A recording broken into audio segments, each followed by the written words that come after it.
favor. La granja El Pomar. Ah, sí. Esa no es... Sí, la de Juana. Mire, siga recto por esta carretera, llega a un cruce. No, esa no es, loco. Mejor vuelva al pueblo y coja el camino de tierra. Pero que no, que así se pierde fijo. Hágame caso. Pero qué perder ni qué perder, hombre. Pues Vas a decírmelo a mí, que llevo toda la puta vida pasteando aquí por estos prados. Bueno, sí, pero tú...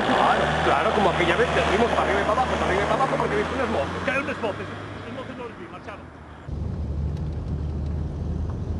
Joder. En 50 metros, cruce el semáforo, gire a la derecha en la próxima glorieta. ¿Semáforo? ¿Qué semáforo? ¿Qué glorieta? Giro a la derecha más adelante. Gire a la izquierda. Después de 400 ¿Ahora? metros, continúe a la